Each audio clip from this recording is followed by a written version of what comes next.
What's up, everybody? This is Ricardo Rodriguez. And Matthew Messick. And this is the Profits Over Wages podcast. Welcome to another episode of the Profits Over Wages podcast, where we do weekly interviews with highly successful business owners and entrepreneurs. We discuss life, business, and entrepreneurship to bring forward the lessons learned from success and failure, and most importantly, have fun while doing it. On episode 54 of the podcast, we sit down with Nabil Khalifa. He is the co-founder of Sigmafit Worldwide and CEO of the company's USA branch. All-around great guy and a straight-up hustler. I'm excited to release this episode, and I hope you enjoy it as much as we enjoy doing the interview. Without further ado, Nabil Khalifa. You ready? Yes. All right, man. Well, thank you, Nabil, for being on the podcast. I really appreciate you giving us your time. For those people who are not familiar with who you are, if you can kind of just give us like a brief, like who you are and what you do. For sure. Thank you guys for having me today. My name is Nabil Khalifa. I'm the CEO and co-founder of Sigmafit. Sigmafit is a techwear brand. We create products with technology. I'm originally from Egypt. Mm-hmm. I moved here 2 years ago. My wife is from Chicago, and that's why I'm here. Oh God, I love this city. Like, I'm glad that I landed here, not some farm somewhere far away. Ohio. Yeah, maybe. Fucking Cleveland. Sorry for people, if anybody listens from Cleveland.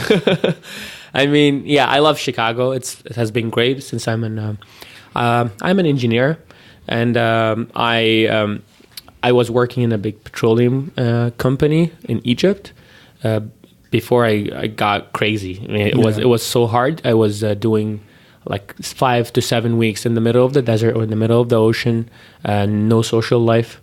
The pay was great, but so you work for a petroleum, like mining? Yes, it's oil and gas service company. Okay. We basically do the drilling and measurements while drilling, and we attend all of these kind of stuff. And so just in the middle of nowhere, just exactly. That's crazy. Yeah, it drove me crazy. Really. I bet.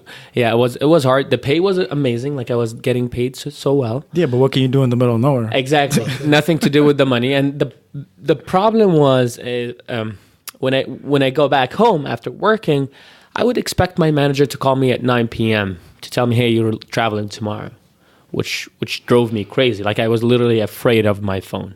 So I didn't like that. I didn't like that at all. And what would you have to travel? Hey, you have to, because we don't work in the city, right? Yeah. So I can either take a plane, helicopter, or like a car just to travel to go to the desert or to in the middle of the sea. Yeah, How far was it? Depends.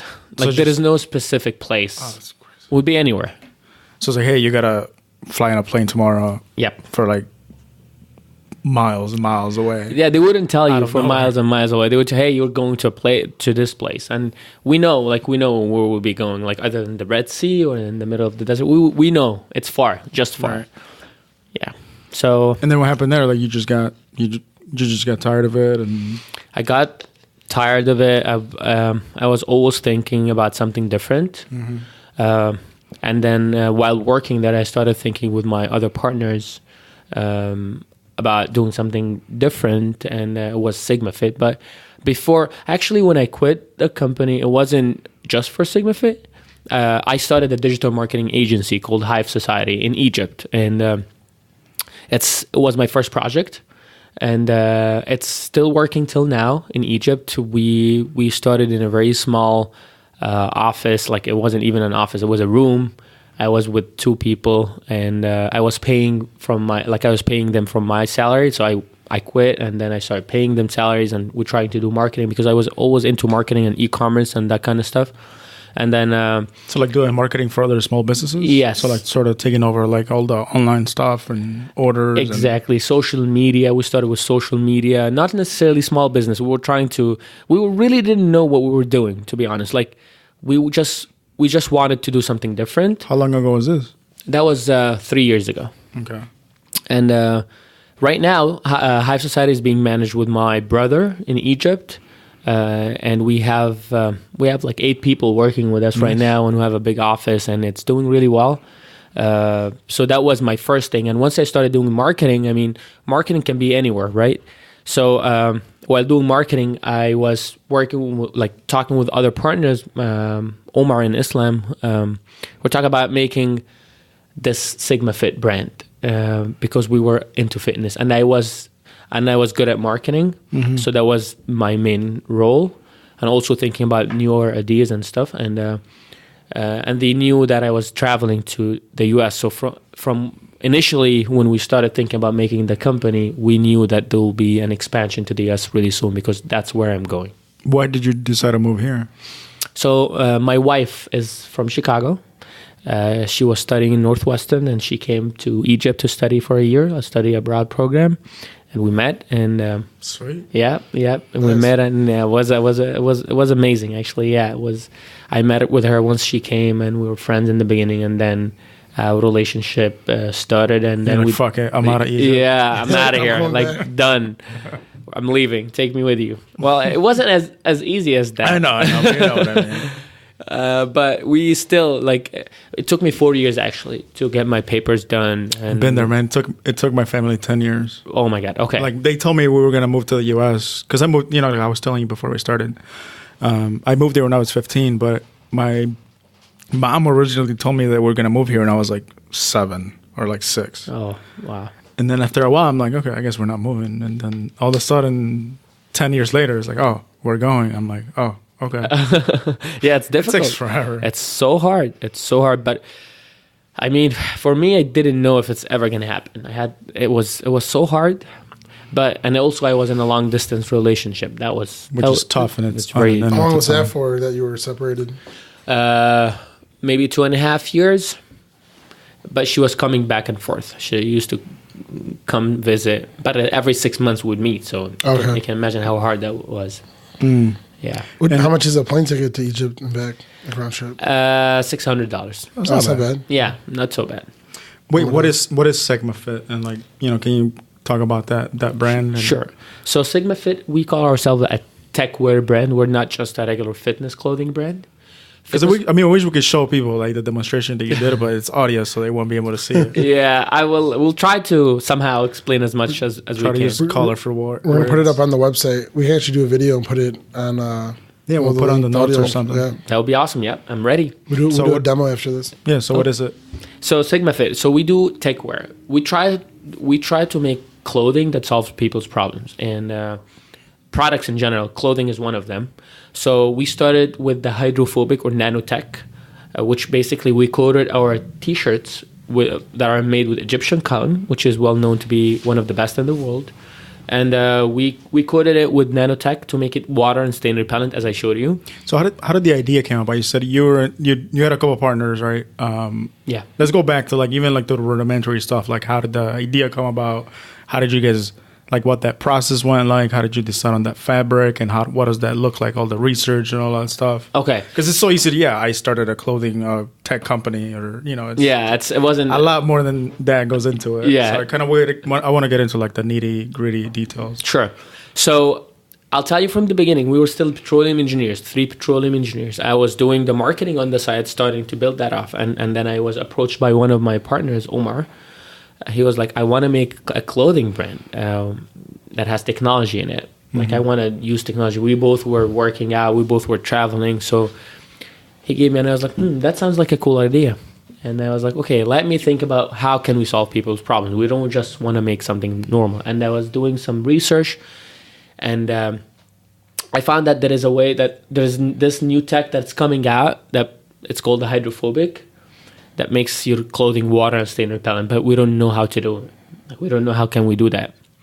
So we start working on this idea. We're like, okay, let's do this. Something like that has never happened in the Middle East. And even in the US, there is no company, fitness clothing company that does that. It was an application, but it wasn't easy to make, and it's not also cheap to make. So you don't want to spend $80 or $90 on a t-shirt, right? So it was never going to be profitable. So we decided to think about it and see how can we make it. So as engineers, we started reading about it and start trying different things. It took us almost a year. Just trial and error? Trial and error, sourcing from different countries, trying to check different ways until we actually made our own treatment facility It's not a huge thing. It's just small machines that we had to custom build, and then they worked perfectly fine. We tested it. It was good. We didn't have a lot of experience in making clothing, and our first products. So we decided, okay, let's start. Now we have the technology. We were 3 partners. Our third partner came in. He was also interested. He was also a petroleum engineer in another company, but we were together at college, 3 of us. So we decided to just go ahead and do it. And once we made the final sample, we were. I remember the moment, like, it actually works when you start pouring. It's pretty fucking cool. Yeah, when you really do the awesome. demonstration right here, I'm like, you pour water in the shirt and it just stays like a bubble. Like a bubble, yep. It's so weird to watch. Yeah. You expect it to go into the fabric, right? But it just Exactly. like floats on top of it. Exactly. And when that happened for the first time, we were blown away. We were so happy. bet. And we were like, okay, let's start. And I used my small marketing agency to do the marketing. And Islam was responsible for mainly manufacturing. And we did it. We started, and it went viral. Like in the first. You guys just source like a company to make these, and you guys told them how to make it, or you guys will manufacture every single shirt. We make everything. So the shirts we have. So we had a tailor. I'll tell you, the first batch was bad, to be honest. Now when we see the quality of it, so the first batch was literally done by a tailor, who was like a very small tailor and it was inexpensive, something that we wanted to start with. We didn't really know the difference in quality and all that kind of stuff. But we took the t-shirts, we made the designs, we made everything, and then the tailor just had to make the t-shirt. And then we took the t-shirt and then we coated it in our small facility that I told you about. And then we took that, we launched our first batch. It went really well. We sold out. It was great. Where did you guys sell it at? Like just online, Facebook. or just Facebook. We didn't even have a website. Just Facebook? Yeah. Just straight up Facebook? Straight up Facebook. Everyone's on Facebook. Everyone That's the place to sell. Exactly. But the thing is, so I had the marketing agency, right? So we had good designers. We did good campaign. Like we did good Facebook ads. So we knew what we were doing in this part. So it made us look like, like a lot of people thought that we had an international brand that came to Egypt, right? They didn't know that we're just a few people just starting out. No one ever knows. As long as you brand yourself well, then people always think your company's bigger than it is. Yep. Yeah, like our development company is called Park Place, and it's just one of those names that sounds like it's been established forever. Yeah. Even though we incorporated in 2017, people are like, oh, I've heard of them. I'm like, we just started it 6 months ago. I mean, yeah, that's how you brand yourself and how you show yourself. Getting a little bit closer. Sure. Yeah. If you know how to brand yourself and make yourself look good and try to take care of your customers, people think that you are a big brand, and that's what happened with us. We launched the first batch, and it was amazing. It was sold out, and we're like, okay, things are going well. Let's do more, and then we start looking for different factories, better quality. Until right now, we manufacture with like literally one of the best factories in the world, not in Egypt only, because they manufacture for huge companies, like the biggest companies here.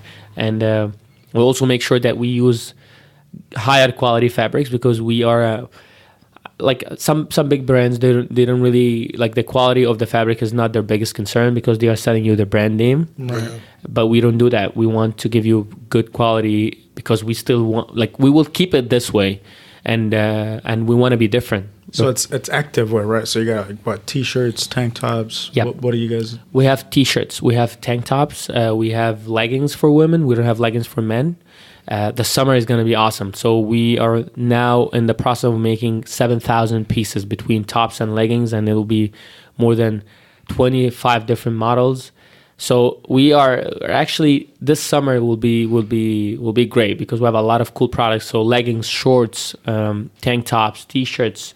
We have long sleeves. We have a lot of cool stuff. So you could just imagine like working out in your shirt not like being wet at all. Yeah. Like The sweat dripping off the shirt, not even you. So you don't you will so if you are sweating like really heavily, you will get wet. So if you're running in the rain, you will get wet. But it dries up really quickly, much faster than regular cotton shirts.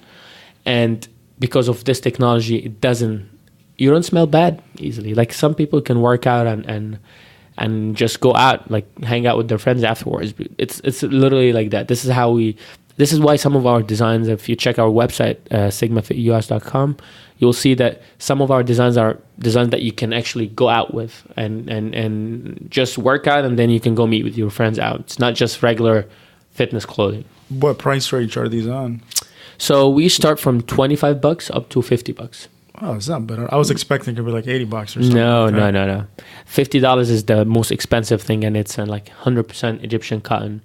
Literally. Like literally the same fabric that's being used in fancy sheets and bed sheets and towels that you spend a fortune to get. We made shirts with it. So it's once you start using these, you will love them, and we've done really well so far. Yeah. So is there like there's something specifically different from Egyptian cotton than other cotton, or is that just like branded? So no. Egyptian cotton is not a brand. It's actually like Egyptian cotton is well known to be. It has the longest. I don't know what you call it. It's long. It's strong. It's soft. So basically, it's not like regular cotton that you'd be getting from any other country. This is one of the good things about like cotton in Egypt. It's well known all over the world. Okay, yeah. So it's very soft and very strong and very durable. It stays for a longer time. Once you put it on your skin, it never irritates you. It's really good, and that's why we're super high end. Yes, exactly. It's super high end, and that's why we're trying to use it. Not every shirt is made of Egyptian cotton, because some of them are polyester because they are more activewear, like lighter. Mm-hmm. But when we use cotton, we make sure we use the Egyptian cotton. I had a question. When you said the first time you saw, because you tried a bunch of times, like trial and error, and then the first time you saw that, like, oh, this worked, like the water didn't, soak up into the shirt. How many trial and errors did you have until that happened? I think we had like 5 or 6 different trials and errors, and every time we had to wait for maybe weeks or sometimes a month or a month and a half until we can make the next trial. Okay, so you'd manufacture something, test it, and it wouldn't work, and you have to remanufacture in 5 or 6 Yeah, it's a long process. It was a long process. Yeah. And then once that took off, that's when you moved over here? I was actually over here. Were you already here? I was already here, but I was working like online. Because you said you guys are somewhere like one of like pretty much not the you said the top or one the of the top. Yeah. So we're one of the top local brands. So there are international brands in Egypt, but there are a few like local brands that start coming out, and we are like we consider ourselves on the top local brand from how like the things that happened with us in the last 2 years, our sales, our feedback we got from people, and we have like in a very short time we're doing well in Egypt. Yeah, that's awesome. Thank you. Yeah. I met you. I don't know when you guys met. We met at the Tony P event. The same event. Yeah. Yeah. Okay, I thought you knew. Did you meet him there? Yeah. Oh. He showed me the bag. So that's what I wanted to talk about for the podcast. I did. It's always a competition with this guy. Because we met you at Tony P's event, who we had on the podcast a few episodes ago. And then you demonstrated the bag. So I kind of wanted to go into because it's so hard to explain the bag in like an audio form. Because you gave me the demonstration, and it's like you pretty much thought of literally everything that you would need in a travel bag. So I guess actually describe the bag just like briefly, mm-hmm. and then we'll go into like the story and how that came about and all that stuff. Okay. So this is what we call is the most advanced gym travel and commuter bag. So it's one bag that can replace 3 other bags that you might have at your home. From the top, the bag has a weight scale, so you can know the weight of the bag. The bag also has like 2 ventilation holes to a shoe compartment that separates your shoes, socks, and underwear from the rest of the bag. So we make sure that nothing stinky like goes into your clean clothes. Also, in the shoe compartment, it has a pocket for our cleaning device, which I will talk about in the next step. Also, the bag has a solar powered charger that can charge electronics at 10,000 milliamp. It's waterproof and shockproof. It has LED lights. So it's basically like it can help you if you're traveling, if you're hiking, if you go work out, if you have a long day, you will never run out of battery with this power charger. Also, the bag has like a multi-purpose compartment. You can put a small book in there, keychain holders, chargers, cables, and even we have a pocket for coins and quarters. On the other side of the bag, there is like yoga mat straps or tripod straps, or also you can strap whatever you want if the bag gets full. So if you're traveling, it's really, really helpful to use these straps. And also the bag has an insulated compartment for food and snacks. So let's say you're working out, you're hanging out with your friends, and you have a drink that might get, like you want to keep it cold. This insulated compartment is very helpful. You can put your water bottle, you can put your protein shake, whatever you need in this pocket, and it will keep the temperature. And also it's good for snacks if you want to keep snacks or food. So all of these features, I'm still talking about outside the bag. Inside the bag has a UV light and ozone gas emitter. So basically this is the most exciting part, which is now this bag can sanitize, or what we would say clean your clothes. It's not like a washing machine, but it's more like a sanitizing effect. It removes bad odors and bacteria off your shoes and clothes. So the horrible bad smell that you see in every like college kid's gym bag or like hockey bag or whatever, we are solving this. So what does ozone actually do? Because it completely removes air, right? Like how does that work? Okay, so ozone is O3, which is made of three oxygen molecules. How it's made usually by lightning. When there is lightning, this is the natural or the nature's way to clean our air. Basically, with the electric discharge, it makes the oxygen molecule breaks, and there will be, instead of two, there will be one free, which attaches to other two and makes the ozone. Basically, now the O3 molecules attach to germs and bacteria, and they basically like kills it. It's not necessarily kill it, but it makes it a different kind of form. It doesn't make it harmful anymore. So this is what it does. Ozone gas it's been used in so many different industries. So they use it to kill mold in some houses. They use ozone in medical treatment. They use it in houses in general to kill bacteria and remove bad smell. So especially if you had 150 cats living in the house. We used an ozone machine because we bought two ozone machines. We bought this house who had 150 cats living inside of it. Oh. And it smelled so bad that one of the ways that we treated that smell, one of the first steps to remove some of that smell was putting a couple ozone machines and completely sealing the house. Put them on 24/7 for like 5 days. Exactly. That's what we're doing. And not only that, the device also has a UV light emitter, which is very helpful to kill bacteria and kill the DNA of bacteria. It kills the DNA of bacteria. And this one is being used in medical treatment. You'll see it like if you go to the dentist. This is how they sanitize their equipment and stuff. They put it under UV light, and also now you start seeing it in bathrooms, and when you're drying your hands, there is a blue light coming down because it's well known that it kills bacteria. Yeah, I think the Dyson hand dryers have those. Exactly, exactly, because this is the future. This is how you sanitize without using water. Inside of the bag, we have also like different compartments. This bag has 26 pockets. It literally has a pocket. Just 26? Just 26. That's it? Like if you don't know where you put your stuff, it might get lost. You need to know your stuff, and because we thought about everything, we thought about the small details. And the bag, when you see it, it's a duffel bag, but once it can be converted into a backpack, and it's not a regular one. So it has an RFID protected pocket, which basically protects your credit card information from theft. If you right now, it's something that's coming up. It's been there like for the last few years, but it's getting more popular, which is thieves stealing your credit card information and making transactions just by passing a device around. So they'll just scan it. Exactly. And they'll get your credit card number and everything. Yeah. They just like you can be walking, and someone with this device passes by you, and done. He just charged you $500. Jokes on them. If you have no money on your credit card. Yeah, they need to make sure that charging the right person. So I mean, if you have some money, that will be like you don't want that to happen, right? So we made this pocket. You can put your credit card in it, and then no one can get your information. It has also, we made like these shoulder straps, well padded shoulder straps, and a chest strap to put the weight on your chest, not your back or neck. And the last thing is how we built these waist straps, or like a belt straps that literally put all the weight or 3/3 of the weight on your hips. So when you're carrying this bag, you don't feel like you're carrying anything. So it's like a carry-on steroids. Exactly. And the thing about it as well, that once you have this bag and once you start using it, and we start getting that from our customers, you don't need to have any more bags. That's it. Done.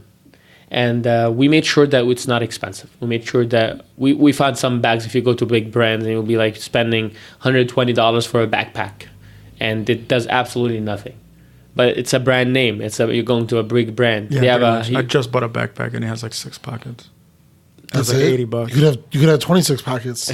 You see? Well, I mean, it's not $80, but still. It was $80, but it doesn't come with a solar power. It doesn't come with a solar power. It doesn't come with UV light, and Does it come with ozone? Does it come with it literally the doesn't come with digital weight scale? Doesn't come with anything. Just a just a receipt. backpack. So basically, yeah. I mean, we did a lot of research and we checked the prices, and we can sell this bag for $500, but we're not. We're selling it for only $250. Nice. And as we agreed, I wanted to do something special for whoever to listen to this podcast and through you guys. So we made a promo code, Profits50, only for 5 bags. So whoever gets these 5 bags, whoever get it as soon as possible, the first 5 bags. Oh, the first five. Yeah, the first 5 bags will get $50 off. Where can they go? They go to sigmafitus.com. Oh, same website. Yeah, it's the same brand, right? Yeah, So, yeah, it's a same brand. The bag is called Transforma bag. So once they go to sigmafitus.com, they go Transforma bag. They just make the order, and before checking out, they can put the promo code Profits50, and they'll get $50 off and free shipping as well. All right, now let's go back. One thing I want to ask is, so you said all this stuff, and they're like 26 pockets, this, because people can't see the bag right now on the audio. How big is this bag? What's the dimensions, and how would you describe the size to somebody? So the bag is a carry-on size. Basically, it's I know in centimeters, it's 50 centimeters. This is America, man. Yeah, this is America. I don't even know what that means. I keep forgetting the inches sizing. I keep forgetting the inches, but as you can see, it looks like so that's what I wanted to bring up. It looks like the size of a little larger than a normal size backpack, and then a small duffel bag, and then it looks like if you put in that bin when you go to get on board the plane, it fits perfectly. Oh yeah, it does. So it's the size of a carry-on, but then it's not hard because it's a bag. So it's it's a collapsible if it's not exactly, and it can take a lot of stuff. So when we made it from the inside, it can take up to 35 items. So you can put 35 items, and you can. I was about to ask Siri how many inches that is. I can pull that up. 19.6. Yep. I got it. Okay. What's the weight limit? So this is 4.5 pounds, including all gadgets. The bag is 4.5 pounds, and it can take up to. This is 35 liters bag, and it can We just look at each other. Yeah, 35 liters. It's it take a lot of stuff. Yes, sir. With Hold on, let me look up. I'm trying to get you American sales. Yeah, man. We need to know. It's probably good for you to. The U.S. is the only country in the world that does people. that. We need to talk about that in a different episode. Hey guys, why don't you start using metric system? They did, but then they're like, "This is stupid. Let's just go back to inches." Wait, how many? What is that? It takes 35 liters. No, of water. This is a volume. This is a volume of stuff. 35 liters of stuff. I don't know what that. Yeah, I don't even know how to do the conversion for that. What? It's a lot of weight. It takes 50 pounds. This bag can take up to 55 pounds. There we go. If you want to know how much. Yeah, but if you ask about the volume of the bag, not the weight. The weight. It take up to 55 pounds. When was it going to break? When there's too much stuff. Because the normal, even when you check a bag, it's 50 pounds before you have to pay more or something. Yeah, this can take up to 55 pounds easily. Real talk. The metric system is way better. Yeah, it is. It makes sense, right? I mean, did you grow up with the metric system? Yeah. Yeah. Was it hard to make the switch? No, because I was 15. I still didn't know anything. Still don't know anything now. It's much. I mean, it is much easier, and it makes sense. Like yards and feet, it's just like they don't make 12 is 1 foot. Like, why is it 12 and not 10? Exactly. You know, it's like what? Exactly. Like centimeters, 100 centimeters is a meter, 1,000 is a kilo. Like it makes sense. It makes sense. It makes sense. Anyway, so 55 pounds. Let's go back to like what, how did you come up with the idea? Like why a bag? So we are always thinking about a bag because we travel a lot, and we always had the problem of, okay, now I need to carry this laptop bag with me. I have a meeting, and then I need to work out, and then I have my other stuff. And my bag that I had, it didn't have enough stuff. And if I work out, my stuff now starting to stink. And you don't have a plastic bag to throw it in it. Exactly. I don't want to do that. It looks bad. It's not. It's horrible. It was horrible. And then it's pretty ghetto. Yeah. So we were like, okay, let's make something different. Let's be different, and because it's still aligned with the idea of our brand, which is making products that solve people's problems. So we were like, this is gonna be the bag that people would love, and so far, it's been great.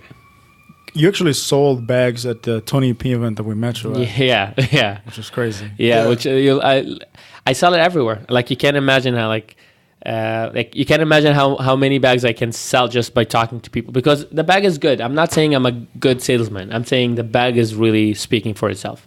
Even just the fact that you can weight the bag just by holding the handle kind of blew my mind. I'm like, oh shit. It's crazy, right? Some people say, oh, why would I use that? Maybe I don't need that. But okay, maybe you don't need it. But what if you can get it? I mean, how many features on your iPhone that you don't use, right? But you don't use at all. But still, it's good for you to have, and eventually you will use it at some point, or maybe you'll use it. I see that this is very beneficial, and it's a step forward in the manufacturing of bags, because you need to know how much everything weighs, and you can literally know the weight of your stuff, which is a good thing as well. You have you're traveling abroad, you gotta exactly if you want to check it in or do anything. Exactly. How did that process start though? Like how many different bags, or like how does that process go of like sourcing, like where are you gonna manufacture it, and like the whole In 2017, me and my partner Omar, we traveled to Canton Fair, which is the biggest one of the biggest fairs in China. In all industries, there are like it's massive, and we were looking for fabrics, we were looking for the new things in the clothing industry, and we were looking for bags. And we found a bag manufacturer that has blown our minds. The quality was amazing. We saw tons of them, but one of them was amazing. The quality was incredible. The bags were very creative. Where did you find these manufacturers? So in the Canton Fair, people like exhibit there. Oh, so it's a conference. Like it's a huge expo. It's a huge conference. Okay, gotcha.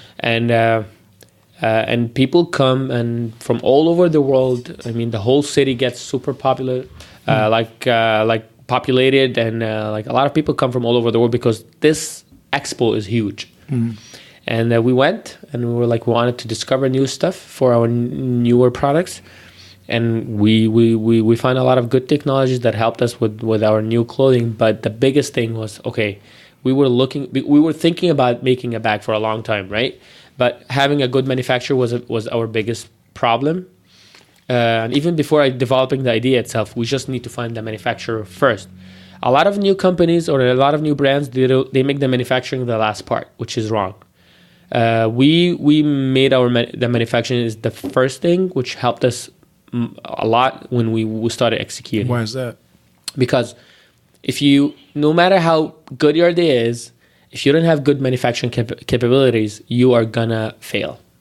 And because if you cannot make what you have in mind, right, we can have ideas, right? But if you cannot implement that into a real thing, you will never be able to succeed. And that's why we were like, okay, we need a good manufacturer. So we saw all these different manufacturers, and then when we found these guys, we went to their factory, we saw their facilities, we start talking with them, we say, we have a good project, we want you guys to be with us.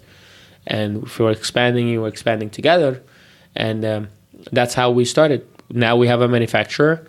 We came back. We started working on our designs. What do they charge for, like a model, or like to even get started on it? Or they haven't charged it. Like they were waiting for us to give them like a design to start making our first sample. And once we started making the samples, they were charging us. And of course, there were thousands of dollars. It was expensive. Yeah. Would you mind saying how much it took to develop the bag? We spent almost $30,000 to make the bag. Just to try develop on the it. bag. to get like the prototype. main prototype that you're gonna sell, or the final. No, the final with filing for patent and everything. Okay. So we actually designed it ourselves. Because if we get a designing company, they would have charged us like $20,000 or something if we're getting a good designing company. So we designed that, and actually my partner Omar was doing the main role in that. He is a very good designer, and he was the one who was doing most of the designing of this bag. So yeah, we spent that amount of money in like mostly was for marketing and the legal stuff. And of course, like the patents. Yeah. Do you have the patents now, or It's pending. okay? Yeah, it's patent pending. And is it how many different type of patents is it? Or just This is one? a utility. We applied for a utility patent. Not design patent. No, because design patent, like Nobody could utility design is that the again. strong- That's too hard. The design, the utility is the strongest one. Is Yeah. the one that you really need, and it's expensive. Remember, every like we can get more patents on it because it has a lot of features, as you can see, but the most important one was the protection for the sanitization system and UV light and ozone gas. So that was what I was going to ask. Like, what What does it cover? for? Yeah. What does it protect?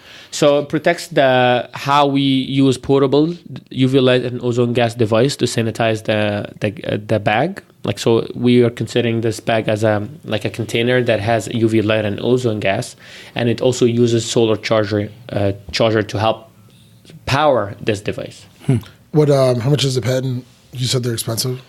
Yeah, just to file it and the lawyers and stuff, we spend like $6,000 just for that, $6,500. Yeah. Yeah, just for this part, and this is not even a patent. This is patent pending. This is Yeah, they could say no, right? they can say no, and if we don't file for the real one, like this is a patent pending status, and then we have to file for something called a non-provisional patent. So we filed for a provisional patent, which basically is okay, hey, we have an idea. This is what it talks about. We want to lock it for a year. And once we lock it, next year, we can apply for it. We can tell them all features and everything about this specific patent. So it's basically say, hey, I have an idea and I'm going to put it in the market, protect it for a year. And within a year, I will file for the non-provisional patent, which explains everything about it. So that's what we did. It's awesome. And Yeah. you said you just applied to be on a show, but I don't know how much you can talk about it. So I don't want to say anything. Do you want to talk about it? So it's not my fault. Yeah, we are applying in different competitions and shows and stuff. We applied to Shark Tank. We just don't know what's going to happen. We're waiting for this. But Pretty optimistic though. Very optimistic about it. Yeah, we feel like we have a good product and a good story to tell. Let me know if you get on. I'll watch For it. sure. For yeah, sure. we do a follow-up That's my episode dude. too, or For something. Yeah. For sure, guys. I'll definitely let you know. Wish me luck. How did the funding come about? Did you guys throw it on Kickstarter and stuff like that, or Yeah. did you guys fund it all personally? Or? So we have an investor that came help us in exchange for royalty, and that's how we funded, like how we made our video. So we made a video. We spent a lot in marketing to get the Kickstarter campaign. We raised almost $30,000 on Kickstarter, and we made some good amount of sales outside Kickstarter as well. What was the goal on Kickstarter? 25. 25. Yeah. Nice. And then that helped us actually have something in hand. And we made our first batch of bags. And right now we're delivering our bags to our Kickstarter supporters. And I'm excited to tell you about once we got the first 50 bags. So what happened is, so we did the Kickstarter campaign. We were manufacturing the bags. We had some difficulties because we had to manufacture much more than the number of bags that we sold on Kickstarter. So we were a little bit short in cash. And I made a deal with the factory to send me just 50 bags so I can sell them and send them the money so I can get the rest of the bags. We were like $10,000 short of what we really wanted. We made a lot of bags. So the challenge was, okay, I have 50 bags. I need to sell them as soon as possible or else I will be stuck, right? Right. And you don't want that to happen. So I got the 50 bags and I teamed up with one of our partner companies, which is a small company that in Wisconsin that does they do like protein powders and like nutritions and stuff like that. So they had a booth, and I partner up with them that I'll be, hey guys, I'll come with you in your booth. I will be selling at your booth. And I had 50 bags. Last year I had a team of interns, like 5 or 6 interns. But this year I was going on my own, just me. And I had to sell 50 bags. It was an extremely difficult situation. Once I got there, the first day was slow. People were still figuring things out. We didn't sell many bags. I sold only 4 bags. I had to be standing from 6 a.m. until 6 p.m. No water. Like I barely drank water. No food. No bathroom. No time to go to the bathroom because you got to be doing demonstrations like back to back. Exactly. I talk to every person. I have to talk to every person, and then it's only me who knows about the bag, right? The other team is working on their own stuff. They're selling their own stuff. So just me right now, and if I don't make the money, I'm the one who's going to be like screwed over, right? It's me mainly taking the responsibility here in the US. So I was like, okay, first day was hard. We sold only 4 bags and a few t-shirts. I was devastated. And I was like, okay, I will put my expectations much lower. And then it's 3 days event. Second day, things became better. I started getting a little bit more help from the guys with me at the booth. I was like, guys, I need some help. And they were helpful to start helping me as much as they could. And then we talked to more people, and then I started picking up, and we sold more bags. We sold like, I don't know, 15 bags the second day. Nice. And the third day, everyone knew about it, and we started having people lining up. We literally sold out the whole amount of bags, and we made the money. By the end of the third day, I had no voice to talk. I absolutely had no voice. I wasn't able to talk at all. Like if you talk to me, you can hear nothing. But it just happened. It was amazing. It was an amazing experience. We got the money. We paid for the bags. Now all the bags are paid off. Everything is done. And when was that's this? straight hustle. That's straight hustle. Yeah, that was in the beginning of March. Oh, it was recent. Yeah, very recent. Yeah. It was like, a month ago. Like right before we met you. yes. Yeah, I mean, that's why I would go to... Well, he came up to me. I was at the Tony P event. I'm trying to order a beer, and he's trying to sell me this bag. I'll sell it to everyone. And I'm like, why do you have this bag? Like, yeah. And I was like, I'll do you one better. How about you come on the podcast? And if you want to sell bags, instead of just selling to me, let me help you sell to many, because a lot of people hear this. Yeah, that was... So if you're listening to the episode, we're actually going to put a video of the Facebook Live that we're going to do in a little bit right after we're done with the podcast of you showing the bag. Of course. And the shirt, which I think was Yeah. Pretty fucking cool. Thanks, man. Do you want to go into the questions, or did you have any other? Here, I'll do it this time. All right, so we're gonna go into a series of like questions, entrepreneurial questions, just talking about mindset and things like that. Okay. Do you have a morning routine? Yes. What is it? So my morning routine is waking up super early, and I need to take a shower first thing in the morning, and then I spend like 10 minutes, like just thinking about nothing. Meditating? Yeah, you can say meditating. And I pray and meditate and just try to clear my mind and start thinking about what I'm gonna do for the day. And that helps me a lot in knowing what happens every day and what I have accomplished. Even though I can have crazy things happening during the day that can mess up my schedule. Yeah. But still, it helps me a lot in feeling like, okay, every day I have to achieve something, even if it's a small thing. Yeah. How early do you wake up? 5:30 a.m. Nice. I woke up at 11 today. Yeah, this guy wakes up at 11. What is one thing that you find to be true that most people would disagree with? One thing that I find would be true. That most people would disagree with? Most people. Well, I would say that hard work pays off, and some people disagree with that. Some people think there need to be some different ways for you to actually succeed. And I would say not regular hard work. I would say hard work with actually using your brain and being smart about it. So some people complain about working hard but not getting any like they're still at their place. It's because they're not. I would say that they're not maybe working in the right direction. Okay. Yeah. What living or dead person other than family members do you most admire? Other than family members. Okay, so there is a person that comes into my head, like he's a family member. I know that you said it's not a family Come member, on, man. like, but I was really, really, really inspired by my dad. Okay. And I think since you asked this question, I have to deviate a little bit. I admire a lot of people, but Yeah. I want to say that my dad passed away, and he's the reason for everything I'm doing right now. How I was attached to him, and how my life completely changed when he passed away a few years ago. He's the first person that I think about The person that you most admire. Exactly. Gotcha. To what do you attribute your success? I think hard working and persistence. That's the only I thing. mean, anybody could have given That's up true. after that first day Oh. of, right? Yeah. Like, fuck, I'm going home. I only And sold 4 people are bags. I quit. It's like you stay there 2 more days. People at the booth were telling me, Went back to Egypt. I quit. like at the booth, like so this other company, they told me you're not a human being. You're a beast. You're not. I didn't sit. I didn't eat. I didn't go to the bathroom. Like I would say, but I don't want to say that I was. It's just the mindset that I had. It's like I have to do it. No one is gonna do this for me. I think All right. You have the bathroom. That's a sale you can miss out on. exactly, You gotta eat. exactly, That's an hour. You Ex- can sold 3 bags. exactly. Eat for a whole hour? You got to be hungry. All right, to kind of follow up on that, how do you stay motivated? Like, what keeps you going? I keep thinking about my family.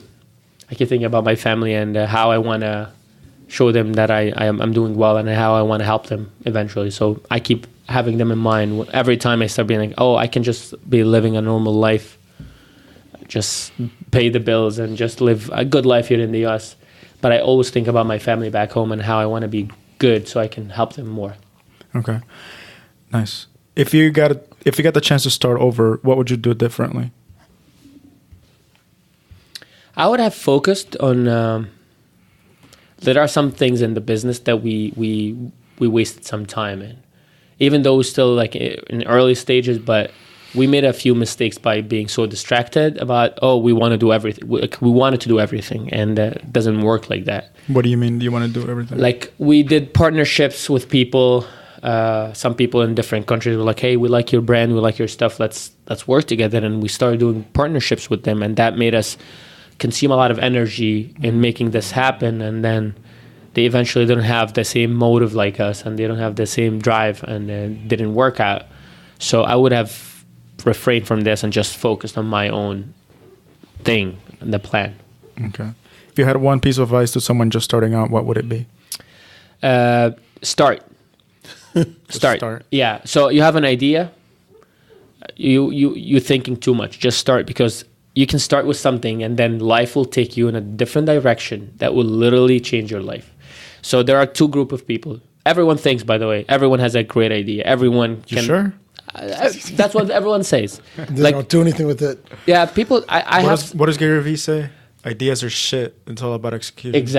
Exactly. Everyone. You can wake up in the morning and be like, oh, I bet if we make this product, this will be the next $1 billion company or whatever. A lot of people have ideas, right?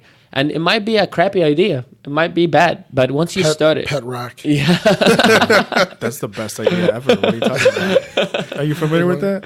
No. There was this dude that used, like when infomercials were like super popular. He went and did an infomercial about a pet rock. Really? Like a rock as a pet. And he literally became a millionaire. It's just a rock with like a smiley face on it or Oh something. my And all these people God. bought it, and it's like, what? Like Legit. anybody could do that. It's a horrible Legit idea. became a millionaire from that. That's the U.S. That's a different story. I'm Yeah. talking about regular... Well, here This you is can do America. anything. This is America. Yeah, bro. here you can literally... Oh, like, I love this country, guys. Like, I love it. Like, I came here 2 years ago, and I'm like, I feel this is where I should be, because here you can do literally everything. And I believe that if you work hard, you somehow, eventually, you will find the right person at the right time, and things will go really well. So, so people who are starting out, like, start, and then life will take you to the right direction. Don't give up. So you said there's 2 types of people. Yeah, two types of people. Some people think about ideas, hey, well, we can do this, we can do that. This can change people's lives. but they never execute. They think too much, right? Yeah. You can plan, but you have to start. You will never know everything from the first day or from the first week or the first year even. Was that paralysis by analysis? Analysis paralysis? Yeah. They like overthink everything, so they're paralyzed and they don't do anything. Exactly. They just end up... Yeah, just start. Getting ready to get ready. Exactly. It never take them anywhere. But once you start, you will make a lot of mistakes and you will learn. If you don't give up, somehow you'll find your way. Mistakes just get you closer to success, man. Yep. That's right. Now, to piggyback on advice, because that was also my advice, what's the worst piece of advice that you ever got? Oh, I got a lot of bad advice. Because everyone is like, people some act like they know everything. I don't know if you guys have these kind of friends that would be like, oh man, what are you doing?